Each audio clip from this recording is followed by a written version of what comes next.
Hey guys, back here with Tua for another video. Update, pup date time, week 33. If you're new to this channel, I do this style video every single Sunday on my Bullmastiff Tua here as he turns another week older. And basically I just do these videos to give everybody a good log of information if they're interested in the breed, possibly what to expect based on what I'm going through with Tua here. On a week-to-week basis, it'll give you a very age-specific breakdown of what I'm going through with him, whether it be his size or his behavior or what I've been able to train him or anything like that. So anybody interested in the breed, great log of information to look back on at very specific ages, and then obviously for myself to look back on one day as well, just to track his progress and his growth and everything like that. So I'll get right into the video. The last few weeks I've been saying that he's kind of been in like a teenager type phase where he's testing boundaries and maybe not listening as well, like not on the first time, having energy bursts, things like that. And it's still like I've said in the last few weeks, it's not like it's anything terrible. It's definitely correctable and controllable, but it's definitely like a phase that he's gotten into here. Just a lot of excitement. He's kind of been jumping a little bit, not a lot, but when he's playing, jumping up on me a little bit, or maybe the kids a little bit more often. But if we get on him immediately, you know, we can kind of shut it down. Again, just kind of want to emphasize nothing out of control, but just a little bit more energetic and spastic overall, I'd say. Just basically acting like a big puppy. The first thing that I'll touch on besides that I touch on every single week is his weight. So last week he was 99 pounds. He's up 2 pounds this week, so he's 101. So we finally crossed that 100-pound threshold that I've been excited for him to hit here for the last few weeks. His growth has definitely slowed down now as he's gotten older. 33 weeks now, so he's 101. And I want to say the last 3 straight weeks it's been 2-pound gains. Where when he was like at the peak of his growth, he was doing like 4 or 5 pounds a week like clockwork. And now it's definitely slowing down, which is to be expected because if he was going to continue those 4 or 5 pound gains, he'd like easily be a 200-pound dog. And that's not going to be the case. I think his dad was 150, so he'll probably be closer to that. And with that weight, he is a very big dog, 101 pounds. But I will say that he's still pretty skinny for the most part. I can still see his ribs pretty easily. You can definitely see the muscles in his legs and even like veins and stuff in his legs. So he's got a lot of filling out yet to do with that weight. So I definitely wouldn't be shocked if he hit, 140, 150. Because he's got a lot more filling out to do. And these bull mastiffs, from everything I've been told and everything I've read, they'll take until about age 3 until they're completely full grown and filled out. So he's got a lot more time to grow. Definitely no big rush to put weight on him or anything. So I would say that's good that he's still, fairly skinny and will be continuing to add this weight on nice and slow. Food this week that I've given him, if you're a regular viewer of this channel, you know that I supplement with raw food. This week I did chicken wings, which was new. I've never given him chicken wings before. Beef liver, chicken breast, blueberries, and carrots. And remember with these chicken wings, they do have bones. I give them bone and all. And remember that chicken bones are okay if they're raw. However, if they're cooked, that's when you run into issues with dogs because if they chew on them, they can splinter and that can get caught in their throat or stomach or intestines. That's the issue, not when they're raw. When they're raw, they go down just fine. However, I will say that with these chicken wings, some of the bones were a little bit bigger. So I definitely wanted to try and like cut them up as much as I could, just for choking hazards, choking issues. But he ate them all just fine. Had no issues with the chicken bones in the wings. And raw diet in general has been going great, guys. I've pretty much every single week now been updating on what I'm feeding him raw food-wise. And it's been going really, really good. I would encourage you all to do research on it.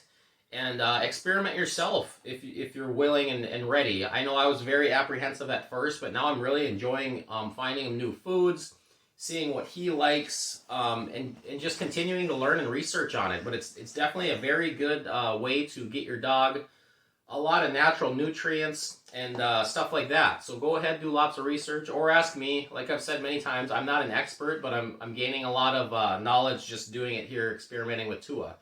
And he seems to really like it, and he's reacting to it great, and all that kind of stuff. For socialization this week, we exposed him to a brand new situation.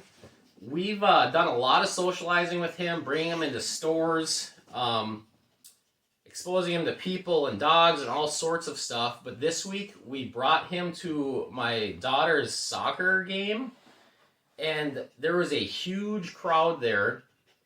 I would say at least, probably a couple hundred people. So I wanted to expose him to that to see how he'd do, and he did really good. I would say at first he seemed like he was maybe a little stressed out. It was tough to tell if he was just very excited because he does love people. But I would say he seemed maybe a little bit stressed, a little edgy kind of vibe I was getting from him. Especially like at the entrance and exit of this place with all those people, it gets very bottlenecked where you're coming through. So we were like surrounded by people, and he actually did really good. He was heeling next to me just fine, wasn't pulling a whole lot, and he just seemed kind of stressed or kind of excited, but that faded away fairly quickly. And I don't blame him either. I mean, he's never been in a situation where he's just completely surrounded by a crowd of people. He did get pet by a few people. A little kid actually came up right behind us, and I wasn't paying attention, and I kind of looked down, and the kid was just petting Tua, and I didn't even notice because Tua didn't even really react. He just let the kid pet him. So he's been very, very, very good with people. From a young age, we've exposed him. I've said many times on this channel, I'd be shocked if he had any issues with people because he's always been great with them. So I was pretty proud of the way he reacted there. I think we'll continue to bring him to that because it's a really good way to expose him to a lot more people. It went really well. Drooling is another thing that I touch on every week. That's kind of been unchanged now for a while. It is steadily increasing as his jowls are growing and getting more droopy and stuff, but still the main issue, if you would even call it that, is pretty much just after he's done drinking water. That's when it gets the most stringy. And like I've said many times, it's not really a big deal because I just simply wipe it up. I know when it's coming. It's right after he's drinking water. The whole non-food, non-water related drooling has kind of been a non-issue. If he is very excited and panting a lot or it's very hot, he might have a little bit of drool coming down. But in that case, we're outside anyway when he's in a situation like that.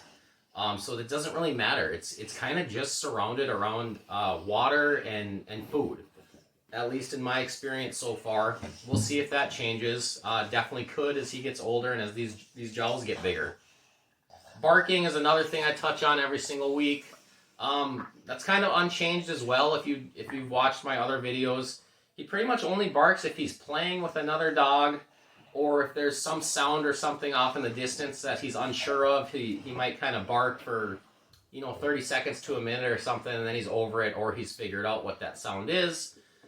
We even ordered pizza this week, and when the doorbell rang, our other dog Roxy sprinted to the door, was going crazy barking, and Tua didn't bark at all. He ran to the door with Roxy, but he just kind of was checking stuff out and no barking whatsoever.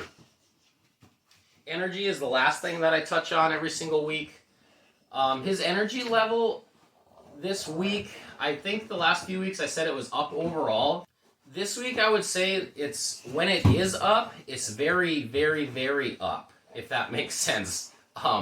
When he has high energy, it's high energy. But for the most part, he's pretty relaxed and sleeping most of the day, pretty lazy. When it has been up this week, it's generally been at night after he's eaten dinner. He'll have like a 2 to 3 hour window where, he's in our face. He wants to kind of run around the house, stuff like that. And again, if I want to go ahead and wear him out, it's really not hard. I can get him running in the backyard for, 15 minutes, or just go for a nice little half mile to a mile, maybe mile and a half walk, and then come home and he's out of that energy. But if we keep him in the house when he's in a mood like this, that energy will kind of continue for, like I said, about a 2 or 3 hour window. But nothing too bad. He just wants to be playing. He's definitely in a puppy mode right now, and definitely happy-go-lucky. But it's, like I said, it's really not too difficult to contain if we want to. Just get him out running around, and doesn't take much to wear this dog out at all. And that's pretty normal for the breed. And as he gets older, I'm sure it's going to take even less to wear him out. But that's pretty much it for this week. Again, like always, if there's anything that you'd like me to touch on week to week, go ahead and let me know. Otherwise, thanks for watching, guys, and take care.